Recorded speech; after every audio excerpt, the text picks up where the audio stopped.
This is Crenshaw, Briggs and VT. We want the touchdown, we not trying to go for 3. And it's best if you get up out the street, cause them bulls out the pen and they about to stampede. Well, latest news, ESPN is cutting everybody and your mama. Everybody's getting fired. They're getting the pink slips. Landry, I'll start with you, man. Who is the most surprising cut of all?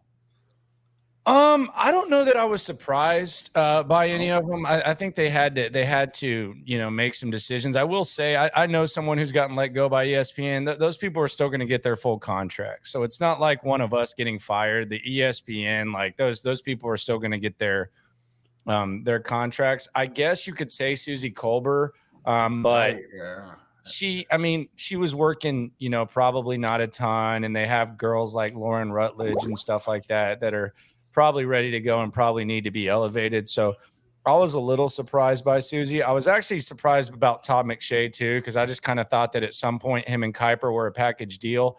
I do know that Todd McShay had gone through some things, and I guess they kind of, I know they were real supportive of it, but if you kind of have a situation where you allow your employer, your network to kind of see what it's like without you, and you have guys like Jordan Reed that I think does a really good job of covering the draft, and you have some of the guys coming up, I think it kind of goes there. But I guess I was surprised by McShay, but really, other than that, I didn't really lose. Van Gundy was weird too, but from an NFL perspective, I would say McShay. Okay, BT, what about you?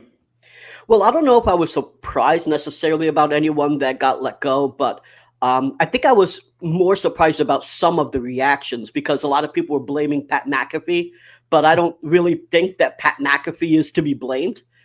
First of all, if anyone ever got the chance of going to ESPN, you're going to take it. So obviously he did. But it seems like to me that they made that decision well before they signed Pat McAfee there, and it's understandably why, right? So many people, even us, are watching stuff on YouTube or listening to podcasts as opposed to ESPN, so they had to change the game. So, but I just found it interesting that he got a lot of the hate because of what the alleged contract that he has. Okay, Crenshaw. I wasn't surprised. I really wasn't really sad for those guys. Like what Landry said, it's not like it was Rich Lord or Mike Messler when they got fired. I felt that because I grew up, especially Rich, listening to those guys. So, and they'll bounce back. They'll be okay. So that's my take on that right there. Yeah, I gotta agree with you, Landry. The Ben Gundy was kind of like shocking a little bit because he just killed the NBA Finals. Like, he did a fantastic job with Mark Jackson. And then all of a sudden, he's like, whoa, all right. They're not kidding. So, it's crazy. I don't know what they're going to do with that. I don't know if they thought maybe Jeff was going to be done when his contract expired. So, maybe pay him and try to develop someone and get them a little bit more familiar. But, yeah, that was surprising because that's your A-team NBA guy. So, I guess that was a little bit of surprise. But I think ESPN needs to kind of rebrand. I think it's good that they're, going to put McAfee there with Stephen A. I don't know how much longer Stephen A is really going to do this. I think he might have like bigger aspirations. It kind of seems like he's doing his web show a lot. It seems like the FanDuel thing, and he's touching on other stuff. But I like that they're bringing in McAfee, kind of revamping things because they've made some mistakes, I think, in the past. I think they kind of turned their back on radio a little bit too quickly because I was actually at ESPN Radio, like one of the 5 branches, like the Dallas branch before, and they had only 5 branches that they were putting a lot of money into, and they ended up kind of like cutting the cord on radio, and you can kind of hear it like even on the national perspective.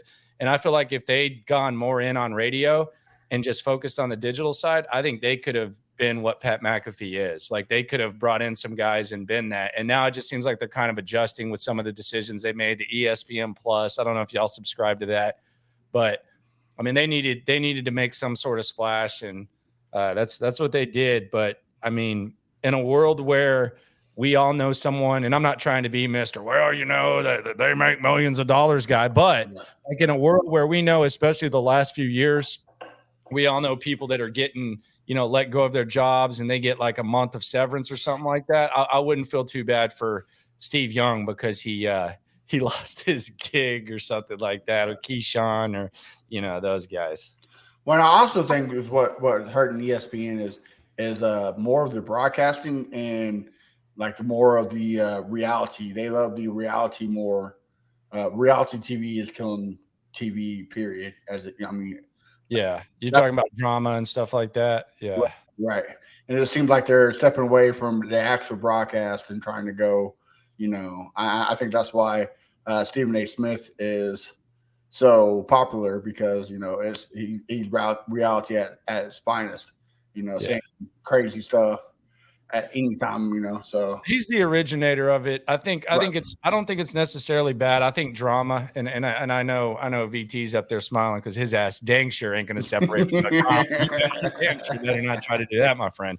But I think if it's authentic and it's actually like has some substance, it's good. But what I think ESPN has done is there's been like forced, and there's been like people. You can see it with Orlovsky a lot, and I think even Mina does it, and they both do their thing.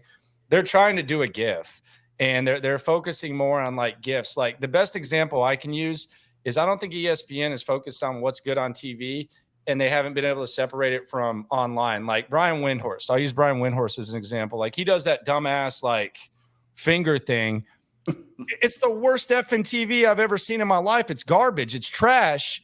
And as a result of it, because it goes viral, they give him more TV time and they do a whole segment on it. It's like, okay, it's funny online, but the dude was terrible on TV. So I don't think they've really been able to separate, Twitter and all that stuff from like the actual broadcast. I think they've kind of made that mistake a little bit, but we'll see what happens. I think McAfee does a good job, and I with those resources, he's going to be pretty good. Hopefully he stays authentic and stays true to himself, which I don't see any reason why he wouldn't. Well, one thing, you brought up, like the Twitter and all the social media stuff. And I think that's one thing that their talent doesn't really have, is that they have their TV presence, but they don't really have a huge social media presence. Sure, people retweet and stuff, but in terms of bringing people from social media to ESPN, that isn't happening.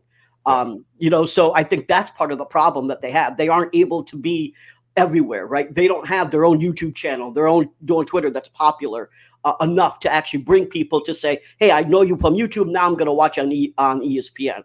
So I think they just haven't really been updated. They just are stuck in the old ways and kind of hit everyone at the same time. You not really in touch if you not tuning in. This is Crenshaw, Briggs and VT. We want the touchdown. We not trying to go for 3. And it's best if you get up out the street, cause them bulls out the pen and they about to stampede.